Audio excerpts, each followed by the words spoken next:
आईवाईटीए के पदाधिकारी को मैं तहे दिल से धन्यवाद और शुक्रिया देना चाहती हूँ कि आज इस मंच पर मुझे यह अवसर दिया। इसीलिए मैं सबका आभार व्यक्त करती हूँ। आज हमारा टॉपिक है स्लीप अपनिया के बारे में हम जानकारी लेंगे। स्लीप अपनिया क्या है? स्लीप अपनिया के बारे में हम सभी अवेयर नहीं है जितना हम डायबिटीज के बारे में जानते हैं, ब्लड प्रेशर के बारे में जानते हैं, लेकिन इतना अवेयरनेस हमारे में नहीं है कि स्लीप एपनिया क्या है। स्लीप एपनिया के बारे में आज हम जानकारी लेंगे। तो अपनिया मतलब क्या होता है कि हमारा जो ब्रीदिंग, स्लीप एपनिया मतलब क्या है? स्लीप मतलब नींद, एपनिया मतलब यहाँ बाधा आती है, अपना सांस लेने में, ब्रीदिंग करने में अवरोध आता है। जो बाधा आती है तो उसमें हमें ये पता नहीं चलता कि हम सांस अंदर ले रहे हैं, तो वहां से जो जो एयर पैसेज रहता है वो संकीर्ण हो जाता है, और संकीर्ण होने के वजह से वो अवरोध उत्पन्न करता है और हमारे सांस का आवाज आता है, जैसे कि हम उसे खर्राटा कहते हैं। जैसे कि हम नॉर्मल लैंग्वेज में हम खर्राटा कहते हैं, लेकिन जो खर्राटा रहता है इसके बारे में हम सीरियस नहीं रहते हैं। जो नॉर्मली हमें खर्राटे रहते हैं तो कुछ अवरोध है वहां का एयर पैसेज में, तो वो खर्राटा एक सिम्टम है स्लीप एपनिया का। और भी सिम्टम्स है, जैसे मैं आगे जाके आपको बताऊंगी। तो वो क्या रहता है? अवरोध रहता है, जो कि हमारा जो एयर पैसेज रहता है तो उससे हमारा अवरोध रहने की वजह से, संकीर्ण होने से वहां अवरोध निर्माण होता है। तो हमारा जो ऑक्सीजन की लेवल रहती है, ब्लड की मात्रा की, वो ऑक्सीजन की लेवल भी कम हो जाती है, तो वो सीरियस मैटर बन जाता है। वही हमें यहाँ कॉम्प्लिकेशन देते हैं, कई आजार यहाँ से निर्माण होते हैं। तो हम आगे जाके देखेंगे।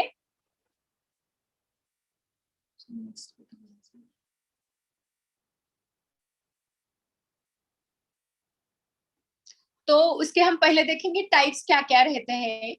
एक तो हमें जो जनरली मालूम है वो है ऑब्स्ट्रक्टिव। जो मैंने अभी बताया आपको, एयर पैसेज में ऑब्स्ट्रक्शन आता है, वो इन्फ्लेमेशन हो या वहां का जो मार्ग है वो कम हो, उसकी वजह से भी ऑब्स्ट्रक्शन आता है। तो कोई यहाँ जो हमारा जो गले का पार्ट रहता है, जहां से हमारे एयर पास होती है, जो नेजल ट्रैक से लेकर हमारे ट्रकिया तक, जो श्वसन नलिका जो है हमारी, वहां तक का जो पैसेज रहता है वो संकीर्ण हो जाता है, तो उसे हम कहते हैं ऑब्स्ट्रक्टिव। वह क्या होता है, जो हमारे गले के स्नायु है वो जैसे जैसे एज बढ़ता है तो वो रिलैक्स भी रहते हैं। तो जब हम खड़े रहते हैं, जब हम बोलते हैं, तो हमारा यहाँ का मसल का टोन खड़े रहने के वजह से वो लैक्स नहीं रहता। लेकिन जब हम नींद में सो जाते हैं पीठ के बल पे, तो क्या होता है, ग्रेविटी की प्रेशर से वो नीचे दब जाता है, तो यहाँ ब्लॉक निर्माण होता है, तो जाने का जो मार्ग रहता है वो कम होता है। और एक यहाँ का जो और एक टाइप है जो सेंट्रल है, मतलब यहाँ हमारा ब्रेन जो हमें श्वसन संस्था को सिग्नल भेजता है, जब हम सांस लेते हैं, सांस बाहर छोड़ते हैं, जब हमारे कार्बन डाइऑक्साइड की मात्रा हमारे रक्त में बढ़ जाती है, तो हमारा ब्रेन हमारे लंग्स को ये सूचना देता है कि सांस ले लो। देखिए, हम जब प्राणायाम करते हैं तो हमारा वॉलंटरी कंट्रोल भी रहता है, मतलब हम हमारी इच्छा से हम सांस लेते हैं, लेकिन वो वॉलंटरी कंट्रोल कितना है? 30% है। लेकिन जो हम 70% जो कंट्रोल है हमारा सांसों का, सांस लेने का, मतलब इनहेलेशन एक्सहेलेशन का, वो कंट्रोल हमारे ब्रेन में रहते हैं, inspiratory centre and expiratory centre, जो कि सूचना देते हैं रेस्पिरेटरी सिस्टम को कि आगे जाके हमें सांस लेना है। जब ब्लड की मात्रा में कार्बन डाइऑक्साइड बढ़ जाता है तो ब्रेन हमें सिग्नल देता है लंग्स को कि सांस ले लो, तो इनहेलेशन की प्रोसेस होती है। तो यहाँ क्या होता है, ये जो सेंट्रल टाइप जो है स्लीप अपनिया का, यहाँ ब्रेन अपने लंग्स को सूचना देने को भूल जाता है, इतना वो सीरियस होता है मैटर। और एक प्रकार रहता है जो मिक्स्ड है, मतलब जो कॉम्बिनेशन में भी रहता है। ओके, अब हम आज जो टाइप देखने वाले हैं वो ऑब्स्ट्रक्टिव स्लीप एपनिया के बारे में ज्यादा से ज्यादा जानकारी लेंगे, जो हमें कॉमनली फाइंड आउट होती है, जो दिखती है हमें, जो पार्शियल भी रहती है और कंप्लीट भी रहती है। तो हम आगे जाके देखेंगे। यहाँ मैंने आपको एक पिक्चर स्क्रीन में दिख रही है, जो जब हम नींद में लेट जाते हैं तो हमारा जो एयर पैसेज है, आपको ब्लू लाइन दिख रही होगी, जो एयर जा रही है हमारे एयर पैसेज से, तो जो एयर पैसेज से अंदर जा रही है वो नॉर्मली है, लेकिन जो ब्लॉकेज हो रहा है, नेक्स्ट पिक्चर में आप देखेंगे, जो हमारी टंग का पीछे का जो पैलेट है उससे उसका जो लैक्स रहता है, मतलब वहां का टोन गया मसल का और वो पीछे दब गया, तो वहां से स्टॉपेज हो गया, मतलब एयर पैसेज हमारे स्टॉप हो गए, तो अंदर जाने का मार्ग हमारा बंद हो जाता है। देखिए हमारा ऑक्सीजन की मात्रा हमारी कम हो जाएगी ड्यू टू स्टॉपेज। अब यहाँ रिस्क फैक्टर किसको ये हो सकता है? फर्स्ट मेन रिस्क फैक्टर है या ओबेसिटी, जिनका ज्यादा वजन है, ज्यादा जिनका वेट है, उनको ये प्रॉब्लम आती है। मतलब देखिए जब हमारा बेली फैट ज्यादा बढ़ जाता है तो नॉर्मली ही उनको सांस लेने के लिए तकलीफ होती है, और जब डबल चीन बढ़ जाता है, मतलब जब चीन के नीचे भी फैट जमा होते हैं, तो और भी वहां का टोन कम हो जाता है, तो रिलैक्स होते हैं वहां के जो पेशियां, मांसपेशियां, तो उनको ये प्रॉब्लम ज्यादा रहती है। सो पहले हमें चेक करना चाहिए हमारा वेट करेक्ट है कि नहीं, हमारे हाइट के हिसाब से। ओके, हमारा बॉडी मास इंडेक्स हमें चेक करना चाहिए।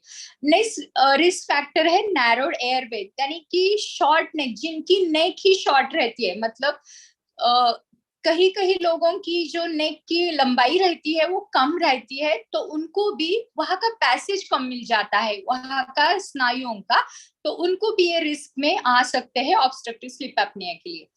और नेक्स्ट फैक्टर है जिनको ज्यादा से ज्यादा एलर्जिक राइनाइटिस, मतलब नेजल कंजेशन, जहां जहां भी आपको एलर्जिक राइनाइटिस हो या एनी बैक्टीरियल इन्फेक्शन हो, एनी वायरल इन्फेक्शन हो, आपको क्रॉनिक नेजल कंजेशन, मतलब कफ जमा हो जाता है, बलगम जमा हो जाता है, तो नॉर्मली वो पैसेज भी कम हो जाता है, तो वहां से हमारा हवा का जो मार्ग है वो भी कम हो जाएगा।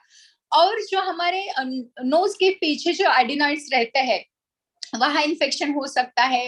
वो इन्फ्लेमेटरी फैक्टर्स दो बात से हो सकती है, जैसे कि इन्फेक्शन हो, वायरल हो, बैक्टीरियल हो, या any inflammation due to any allergic condition. मतलब हम देखते हैं कि जब पोलन ग्रेन्स की एलर्जी रहती है, डस्ट की एलर्जी रहती है, धुआं हो, तो उसके एलर्जी के वजह से भी इन्फ्लेमेशन रहता है, तो वो सांस अच्छी तरह से नहीं ले पाते, तो उनका मार्ग और भी कम हो जाता है। और जैसा जैसे जैसे एज बढ़ता है, देखते हैं हम, जैसे जैसे एज बढ़ता है तो टोनिसिटी ऑफ मसल्स की कम हो जाती है, जो टोन हमें चाहिए मसल का वो कम हो जाता है। वही आगे जाके हम योगिक मैनेजमेंट में ये देखेंगे कि वो वहां का टोन हम कैसे बिल्डअप कर सकते हैं। जैसे जैसे एज बढ़ जाता है तैसे वैसे वैसे हमारे मसल भी रिलैक्स और रिलैक्स रहते हैं, तो वो जो टोन है वो हमें मेंटेन करना पड़ेगा। नेक्स्ट फैक्टर है स्मोकिंग। स्मोकिंग सबको पता है स्मोकिंग से क्या होता है, फाइब्रोसिस हो जाता है, सो वहां का जो मार्ग है वो कम हो जाता है, सो लंग पैरेंकाइमा में भी प्रॉब्लम आ सकता है। So smoking is the main risk factor. Then alcohol, जो रात के समय अल्कोहल का इंटेक करते हैं तो उनके मसल ज्यादा से ज्यादा रिलैक्स हो जाते हैं, वो एक रिस्क फैक्टर है, क्योंकि जो अल्कोहल रात में लेते हैं तो उनके मसल ज्यादा से ज्यादा रिलैक्स रहते हैं, सो रिलैक्सेशन की वजह से वो ऑब्स्ट्रक्टिव रिस्क स्लीप एपनिया में फेडअप हो सकते हैं, तो ये भी बात हमें ध्यान में रखनी चाहिए। और जिनको हाइपरटेंशन, मतलब जिनका रक्तचाप बढ़ा हुआ है, वो भी ये स्लीप एपनिया के शिकार हो सकते हैं। और डायबिटीज, जिनकी ब्लड शुगर लेवल मात्रा ज्यादा से ज्यादा बढ़ी रहती है, वो भी ये इस रिस्क फैक्टर में आ सकते हैं। और नेक्स्ट फैक्टर है फैमिली हिस्ट्री, मतलब खर्राटे तो हम कहते हैं खानदानी में रहते हैं, मतलब जो खर्राटा लेता है उसको पता नहीं चलता, लेकिन जो उसके बाजू में सोता है उसको पता चलता है कि खर्राटों से उसकी नींद उड़ जाती है। तो खर्राटा है, लेकिन जो फैमिली हिस्ट्री है हम ये ध्यान में रखना चाहिए कि किनको हमें प्रॉब्लम आ सकती है, ये हमें ध्यान में रखना है। अब सिम्टम्स क्या है इस ऑब्स्ट्रक्टिव स्लीप एपनिया की हम देखेंगे, जैसे कि रात की वजह हम जब सोते हैं तो स्नोरिंग, मैंने बताया जैसे कि खर्राटा, तो बहुत जैसे सांस लेते हो तो उनकी अटक जाती है, मतलब जब हम सांस लेते हो तो जो एक स्नोरिंग की आवाज आती है, ऐसे जो आवाज आती है स्नोरिंग की, वो हमें कुछ देर के लिए, जब ये ऑब्स्ट्रक्शन हो जाएगा उस अपर एयरवेज का, तो वहां हमारा ऑक्सीजन अंदर जाने का मार्ग बंद हो जाता है, सो ये वेरी सीरियस कंडीशन रहती है, सो इसके बारे में हमें सोचना चाहिए। देन हमारी नींद अच्छी तरह से नहीं होती, सो हम रेस्टलेस होते हैं, हम अस्वस्थ हो जाते हैं क्योंकि हमारे ऑक्सीजन की लेवल जो हमें मेंटेन करनी पड़ती है ब्रेन की, वो कम हो जाती है। सो हमारी नींद ज्यादा से ज्यादा खुल भी जाती है, सो डिस्टर्ब स्लीप होती है, स्लीप अच्छी तरह से नहीं आती। अब यहाँ गैस्पिंग और चोकिंग हो जाता है, मतलब जब हम रिलैक्स मसल होते हैं, टोन अप चाहता है, तो वहां का जो जाने का मार्ग है वो बंद होने की वजह से क्या होता है, वहां गैस्पिंग मतलब वो हमें क्या करता है, हम सांस लेते हैं और वो खड़ से उठ जाता है। पेशेंट को जो प्रॉब्लम रहता है, मतलब कुछ सेकंड के लिए, लेकिन क्या होता है, ब्रेन से स्टिमुलस मिलता है कि सांस ले लो, तो वो यहाँ से उसकी नींद खुल जाती है और ज्यादा से ज्यादा वो बड़ा से बड़ा सांस अंदर भर ले जाता है, तो ये चोकिंग भी हो सकता है। सो एपनेटिक इवेंट्स हमें देखने को मिलते हैं। ये रात के समय होते हैं सिम्टम। और दिन में क्या होते हैं, देखिए रात की नींद पूरी नहीं होती तो दिन भर वो ड्राउजी रहता है। ड्राउजी मतलब वो आधी नींद में रहता है। सो ड्राउजीनेस रह गया तो क्या प्रॉब्लम आ सकते हैं, वो जो काम कर रहा है जिसमें उसको अलर्टनेस चाहिए, जिसके एक्टिवनेस चाहिए, जो खड़े होने के काम हो या ड्राइविंग करते हो ड्राउजीनेस हो, तो बड़े से बड़े एक्सीडेंट भी हो सकते हैं। इतने ही साधे इतने सिंपल से हमें खर्राटे से ये प्रॉब्लम आ सकते हैं। तो दिन में हमारा चिड़चिड़ापन बढ़ जाता है, इरिटेबिलिटी बढ़ जाती है, और हमें फटीग मतलब हमें एक आलस्य सा रहता है, हम के हमारी इच्छा, हमारी जो ताजगी है दिन भर में, एक ताजगी भरा वो एहसास हमें नहीं मिल जाता। सो उसका जो हेड है उसमें हैवीनेस, हेडेक रहता है, दिन में हमें अच्छी से नींद नहीं मिलती, तो उसकी वजह से भी मेमोरी लॉस भी होता है, तो ये प्रॉब्लम उसको आ सकते हैं। अब देखेंगे हम उसके कॉम्प्लिकेशन। यस, हम उसके कॉम्प्लिकेशंस में क्या देखेंगे, जैसे कि sleep apnoea leads to hypoxia, मतलब हमारा ऑक्सीजन की लेवल की मात्रा कम हो जाएगी। जो ब्लड की जो ऑक्सीजन की मात्रा होनी चाहिए, मतलब ईच एंड एवरी सेल को हमें 3 मॉलिक्यूल्स लगते हैं, जैसे कि ऑक्सीजन का मॉलिक्यूल, ग्लूकोज का molecule and last one is water molecule. So इनके बिना उनका काम नहीं होता। जो हम हमारा ईच एंड एवरी सेल में ये 3 मॉलिक्यूल्स लगते ही लगते हैं। सो ऑक्सीजन मॉलिक्यूल नहीं होगा तो हमारी सेल्स कुछ काम नहीं कर सकती। सो वह कार्बन डाइऑक्साइड का रिटेंशन रहता है, ये मेजर प्रॉब्लम रहता है, कॉम्प्लिकेशन। कार्डियक हार्ट फेल्योर ये एक मेजर प्रॉब्लम हो सकता है। देखिए ऑक्सीजन की मात्रा रक्त में कम हो गई तो हमें हार्ट हमारा फेल्योर में भी जा सकता है, क्योंकि वहां उनकी पेशियों का तो हमारा ऑक्सीजन नहीं मिल रहा। हाइपरटेंशन, ब्लड प्रेशर बढ़ सकता है। Then atrial and ventricular arrhythmia, ये भी कॉम्प्लिकेशन हो सकती है। Patient land up into a diabetes, diabetes में वो प्रोन हो सकता है क्योंकि वो ज्यादा से ज्यादा स्ट्रेस में रहता है, तनाव में रहता है, और एक गंभीर बीमारी का वो शिकार हो सकता है, जैसे कि स्ट्रोक। यस, स्ट्रोक मतलब क्या कि जो पैरालिसिस भी हो सकता है, ब्रेन को कुछ पेशियों को, कुछ सेल्स को जब ऑक्सीजन नहीं मिलती तो वो सेल्स काम नहीं करती, वहां इन्फेक्शन हो सकता है। सो स्ट्रोक भी यहाँ पड़ सकते हैं। और लॉस ऑफ मेमोरी, जैसे कि हमारा कंसंट्रेशन नहीं बढ़ेगा तो हमारा मेमोरी लॉस, क्योंकि यहाँ का कनेक्शन हमारा कम हो जाता है।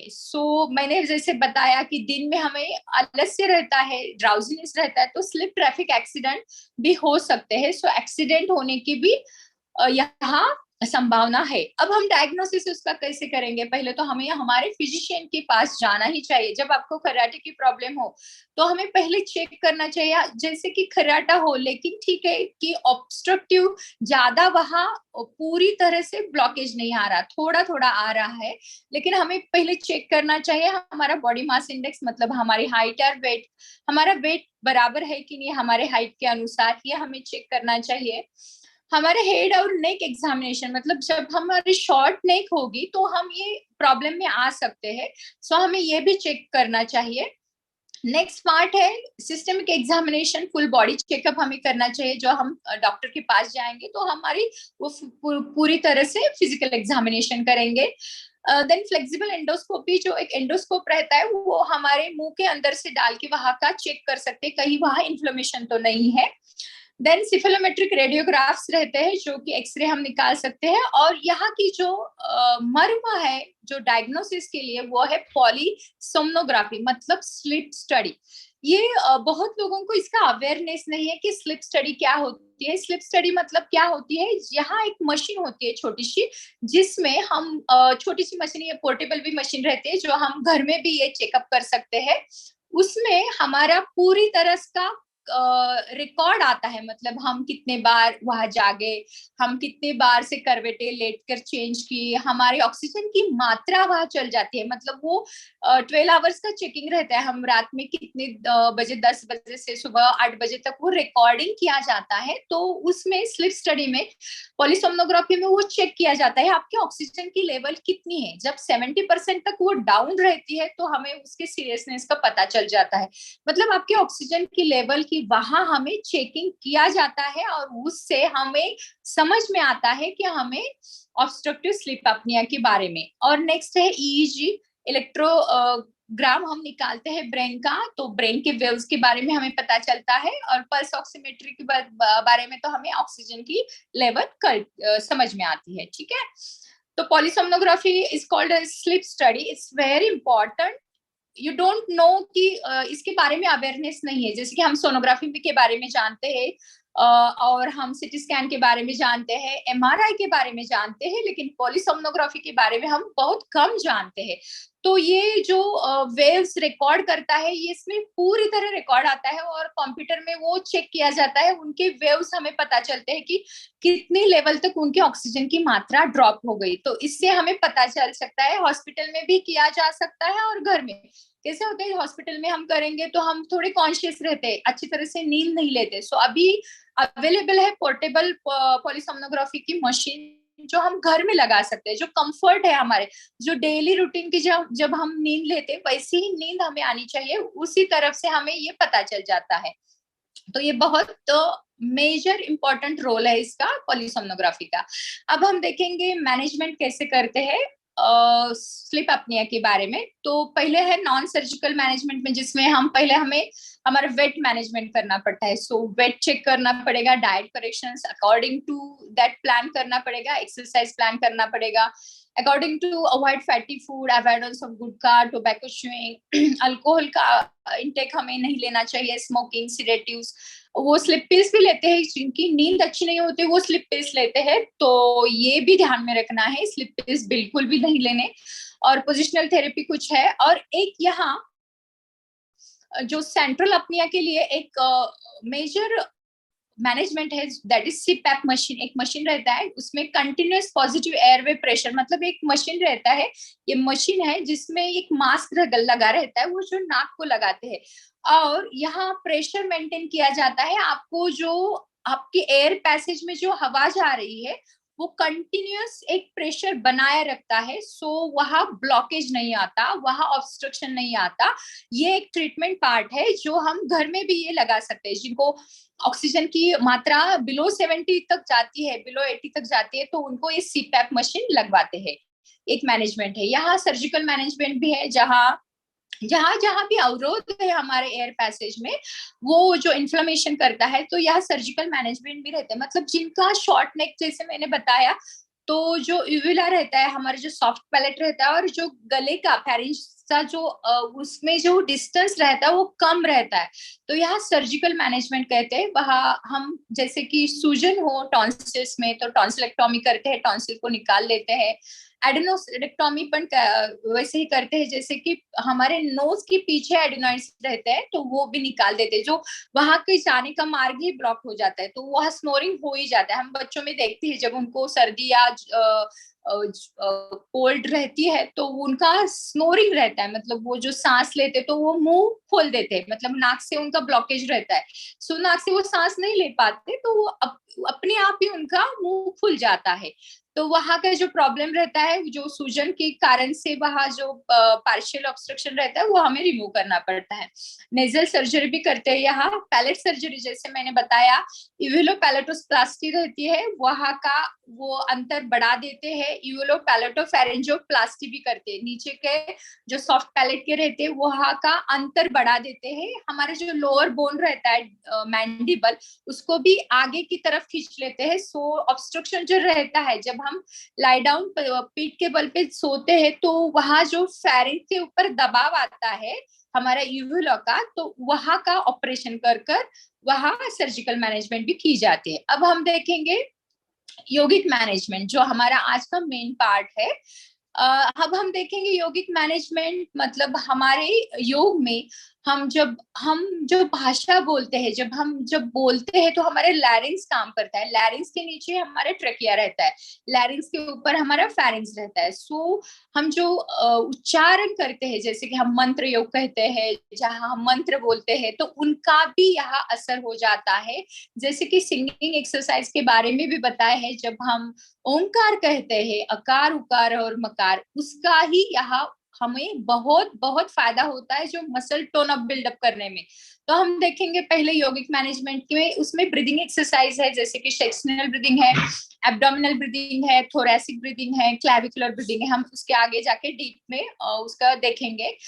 वो जो योगिक डीप ब्रीदिंग टेक्निक है, हम सेक्शनल ब्रीदिंग साथ में करते हैं, abdominal breathing, thoracic breathing and clavicular breathing, तो टोटल बन जाता है योगिक डीप ब्रीदिंग टेक्निक। यहाँ क्या हो जाता है, लंग्स की पूरी तरह उसका यूज हो जाता है। मतलब जो लंग्स के जो अल्वेओलाई रहते हैं, जो वायुकोश रहते हैं छोटे छोटे, उनका सरफेस एरिया बढ़ जाता है ड्यू टू इस डीप ब्रीदिंग टेक्निक के वजह से। और हमारा जो ऑक्सीजन एब्सॉर्प्शन का रेट है वो भी बढ़ जाता है। सो इनडायरेक्टली हमें ये असिस्ट करता है हमारे ऑक्सीजन लेवल बढ़ाने के लिए। कई बंध है, कई मुद्रा है, कई प्राणायाम है, कोई आसन है। ओंकार चैंटिंग, जैसे कि मैंने बताया अभी, ओंकार चैंटिंग में हम अकार का अभ्यास सिर्फ कर सकते हैं, उकार का उच्चारण कर सकते हैं और मकार का उच्चारण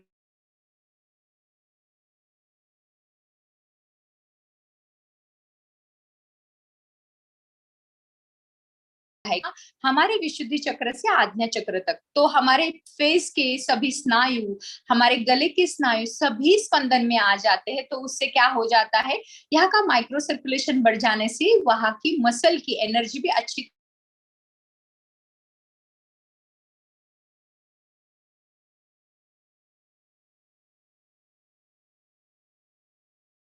या आपको कुछ तकलीफ हो, तो पहले हमें यहाँ फोकस करना होता है हमारे थ्रोट के ऊपर। सो पहले हम यहाँ वार्म अप एक्सरसाइज कर सकते हैं, जैसे कि ग्रीवा शक्ति विकास क्रिया 1 2 3 और 4। जैसे हमें पता है ग्रीवा शक्ति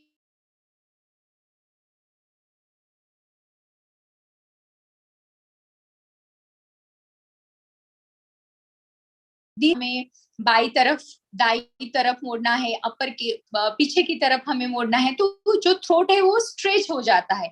सो वहां के मसल का क्या हो जाता है, टोनिंग अप हो जाता है, मसल की स्ट्रेंथ बढ़ जाती है।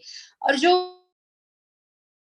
ग्रीवा शक्ति विकास क्रिया जो फोर्थ है, वहां तो हम क्या करते हैं, हमारी जो नाड़ियां है वो उसको खिंचाव लेते हैं, सांस अंदर भर लेते हैं और वहां का नाड़ियों को खिंचाव कर कर कॉन्ट्रैक्शन करके वहां हम रोक देते हैं और सांस बाहर छोड़ते हुए पेट अंदर लेते हैं और सांस बाहर छोड़ते हुए वहां रिलैक्सेशन करते हैं। सो कॉन्ट्रैक्ट एंड रिलैक्सेशन की वजह से क्या होता है, ये सिंपल सिंपल से वार्म अप एक्सरसाइज है, लेकिन उससे क्या होगा, उससे उसकी टोनिसिटी बढ़ जाएगी, जो हमें धीरे धीरे, एक दिन में तो ये करेक्ट नहीं होने वाला, लेकिन ये धीरे धीरे यहाँ असर पड़ने वाला है। देन नेक्स्ट है विशुद्धि चक्र, शुद्धि तथा उच्चारण स्थल शक्ति विकास क्रिया, जो कि हमारे, अब हम जो ऑब्स्ट्रक्टिव स्लीप एप्निया के बारे में बोल रहे हैं, वहां तो हमारा विशुद्धि चक्र हैम्पर्ड हो गया है। तो विशुद्धि चक्र में हमें क्या करना है, विशुद्धि चक्र हमें ज्यादा से ज्यादा उसका एनर्जी, उसकी एनर्जी लेवल बढ़ानी है। तो विशुद्धि चक्र वहां की जो शुद्धि है, जैसे कि हम सांस अंदर लेते हैं और सांस बाहर छोड़ते हैं, धीरेन्द्र ब्रह्मचारी स्वामी जी ने जो बताए हुए हैं, जो माइक्रो एक्सरसाइज है, सूक्ष्म व्यायाम है, वहां का ही सूक्ष्म व्यायाम है। वहां हम सांस अंदर भर ले देते हैं, जैसे कि हम कपालभाति में करते हैं या भस्त्रिका में करते हैं, जोर जोर से सांस अंदर लेते हैं और जोर जोर से सांस बाहर।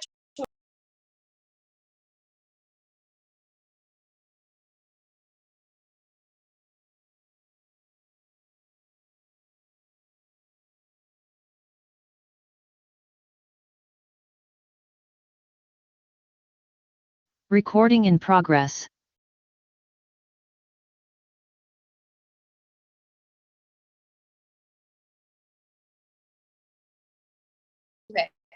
और आगे जाके कुछ फेशियल एक्सरसाइज है, जिसमें कि हम फेशियल एक्सरसाइज में, जैसे कि हमारी सिंह मुद्रा है, हमारी जब हम हमारे खेचरी मुद्रा है, हमारी जिह्वा मुद्रा है, जिह्वा बंद हम लगाते हैं, ये फेशियल एक्सरसाइज में ही आता है।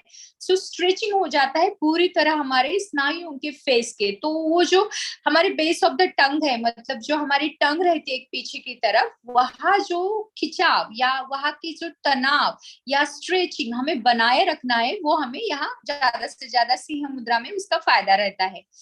और कुछ टंग के एक्सरसाइज है, जैसे कि टंग एक्सटेंशन और स्ट्रेचिंग एक्सरसाइज, जहां हम जीवा को बाहर निकालते हैं और हमारे नोज की तरफ हम उसे प्रयास करते हैं कि ऊपर की तरफ जाए।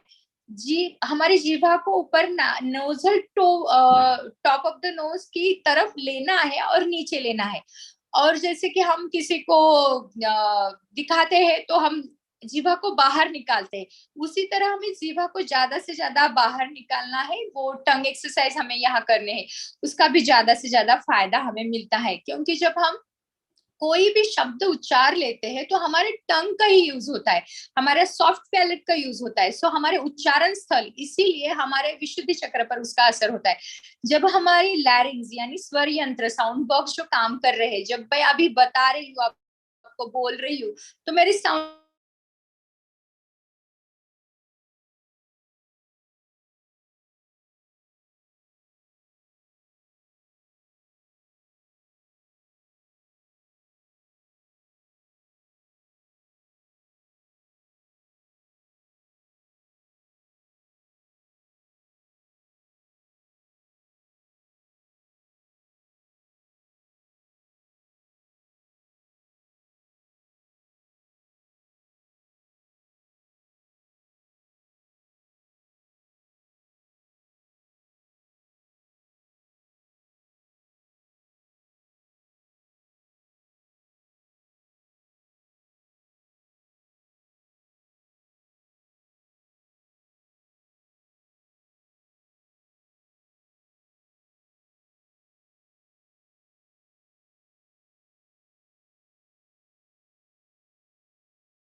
और Recording सांस in छोड़ते हुए progress.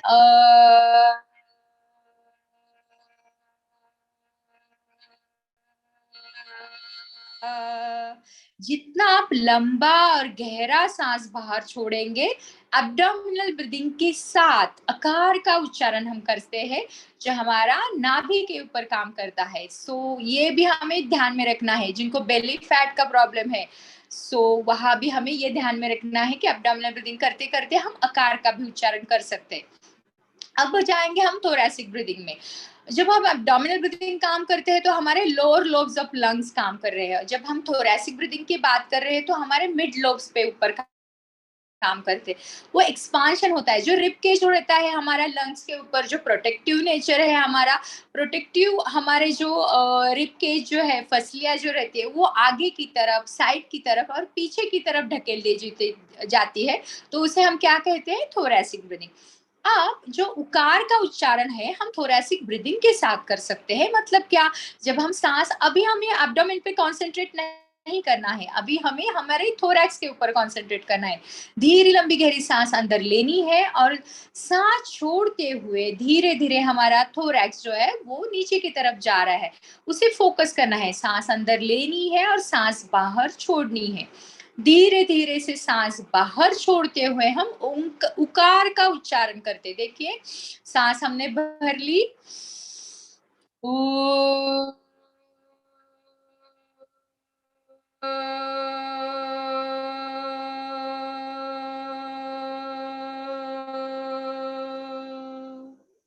कितना लंबाई से आप सांस बाहर छोड़ देखिए, देखिए यहाँ जो कंपन, यहाँ जो वाइब्रेशंस मिल रहे हैं हमें, स्पंदन जो मिल रहे हैं वो हमें स्टिमुलेट कर रहे हैं हमारे ईच एंड एवरी सेल के लिए।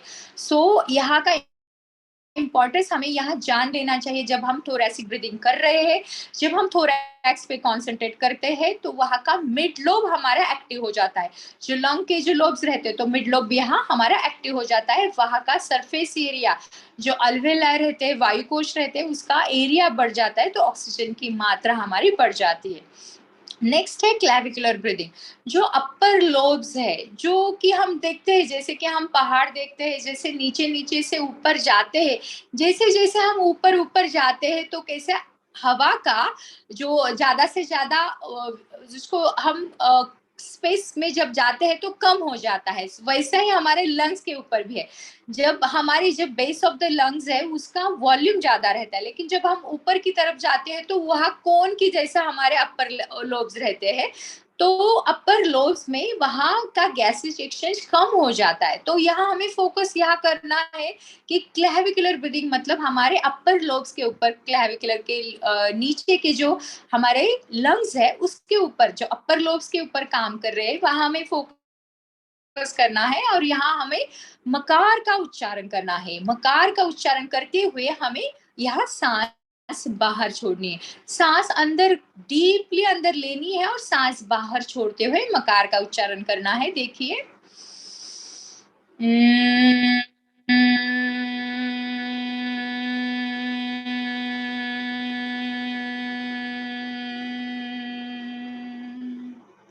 जो स्पंदन, जो वाइब्रेशन, उसकी फीलिंग, उसकी अनुभूति हमें देना है, तो वहाँ भी वहाँ पैरासिम्पैथेटिक नर्वस सिस्टम हमारी एक्टिवेट होती है, जो रिलैक्सिंग और कूलिंग इफेक्ट देती है, जो स्ट्रेस या चिड़चिड़ापन से हमें राहत दिलाती है। तो हमें ये जो हमने देखे sectional breathing techniques, abdominal breathing करते हुए आकार का उच्चारण, थोरैसिक ब्रीदिंग के लिए उकार का उच्चारण, क्लैविकुलर ब्रीदिंग के लिए मकार का उच्चारण। देखिए अब हम योगिक डीप ब्रीदिंग में जाएंगे, ये सभी हम साथ में करेंगे, मतलब हम एब्डोमिनल ब्रीदिंग आकार का उच्चारण करेंगे, थोरैसिक ब्रीदिंग में उकार का उच्चारण करेंगे और क्लैविकुलर ब्रीदिंग में मकार का उच्चारण करें। अब हम साथ में ओंकार जोड़ेंगे, तो क्या करेंगे, हम दिल पूरी तरह से सांस अंदर भर लेंगे और सांस छोड़ते हुए अकार, उकार और मकार, हम अकार 2 सेकंड में, 3 सेकंड में उकार का उच्चारण और मकार हम 5 सेकंड में छोड़ेंगे। मतलब जितनी आप गहराई से अंदर सांस भर लेंगे और जितनी आप सांस बाहर छोड़ते हुए लंबाई और उसकी जितना हम प्रोसीड कर सकते हैं उतनी आपकी